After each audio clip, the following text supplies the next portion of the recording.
Coming up on SBU TV, find out where your water comes from and see if the Western New York winter is hurting your car.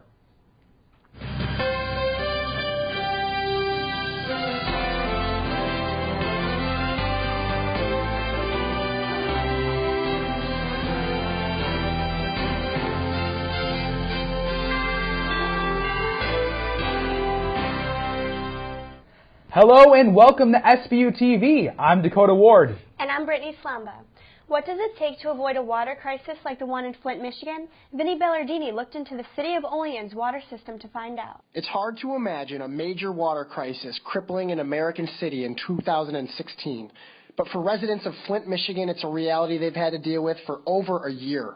In mid-2014, the city's emergency financial manager switched its water source to the Flint River. But the money-saving plan backfired when the pH-heavy water corroded the pipes carrying it into Flint. This has caused unsafe amounts of lead to seep into the city's water supply, leading to a spike in health-related issues among its residents. What could have prevented such a tragic outcome? I talked to Olean Mayor Bill Aiello about what's being done to ensure his city never has the same experience. Here in Olean, we have, for years and years, we have taken measures to look at the lead content in our waters and try to correct, any problems there. Our water is actually treated so that we're not going to run into that problem. And as we move forward, we are replacing the old lead lines with copper lines.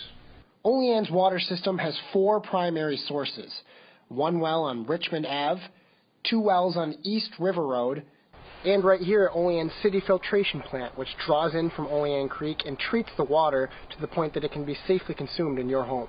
One of the things our filtration plant does is they adjust the pH levels in the water to compensate for the lead content in the water. So anyone in the city that is a resident here that wants their water tested, our filtration department, our water filtration, they will be more than happy to test it. So we have taken precautions throughout the years.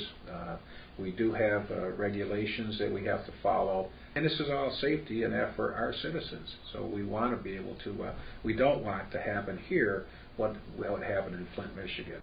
For SBU TV, I'm Vinny Bellardini. The city of Flint paid the highest water utility rates in the country last year, despite the fact that its water was unsafe to use for most of the time. Turmoil broke loose at a college campus in Maryland last week when student reporters decided to take a risk at the school newspaper. Natalie Kucko reports. Mount St. Mary's University in Maryland is involved in a widespread scandal after student reporters published a direct quote from its president in a January issue of the school newspaper. The report explained that President Simon Newman hoped to eliminate struggling freshmen from the institution in order to improve retention numbers. Newman used offensive language describing the idea and was quoted stating, "You think of the students as cuddly bunnies, but you can't. You just have to drown the bunnies and put a Glock to their heads." The article resulted in the dismissal of the paper's faculty advisor and outrage from the community, urging Newman to resign. Carole McNall is a former journalist and current journalism professor with a law degree. She offered her perspective. Sadly, there are an awful lot of administrators and an awful lot of school levels who think the student media ought to exist as an arm of the public relations office. They're wrong. That's not what the student media is all about, but they're running right into that with Mount St. Mary's. Not only did the controversy at Mount St. Mary's spark an impact beyond its own campus, it left student journalists across the country thinking more about their role in a similar situation. As a features editor for St. Bonaventure's school newspaper, Liam McGurl empathized with the student reporters of this story. Getting information out there is important, and enlightening people and letting them know what's going on and being informed is a beautiful thing, and it's great to have that opportunity. So for me, it's kind of hard to watch students who thought they were doing great work, and in my opinion were doing great work, be put down and be told that they did something that was detrimental. When the initial uproar of the issue subsided, the faculty advisor was reinstated to his position. Meanwhile, Newman apologized for his comments and assured a commitment to mending his relationship with the faculty and school community. While the university moves forward from this incident, student journalists are left to wonder just how secure their journalistic freedom is. For SBU TV, I'm Natalie Kucko.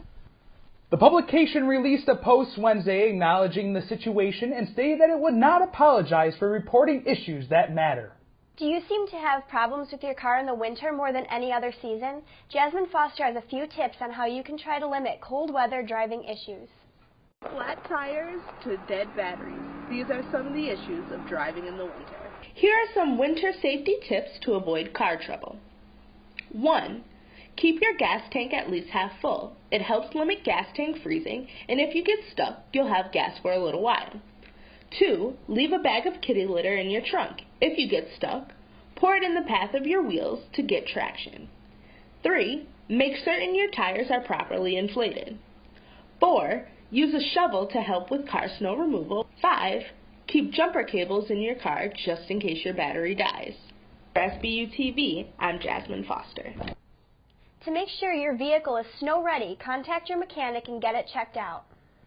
The snow is sure gorgeous, but don't let it distract you when you park your car. Finding a parking spot without a pile of snow in front of it has been a struggle here at St. Bonaventure, but we're not the only ones. Olean Mayor William Aiello declared the city is in snow event. This means drivers have more restrictions when it comes to parking.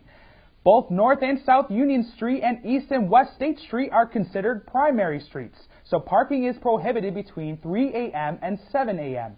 On sub-primary streets, parking is prohibited between 8 a.m. to 4 p.m. Constitution Avenue and Buffalo Street are included on that list. The restrictions are in place so snowplows can get through to clear the roads.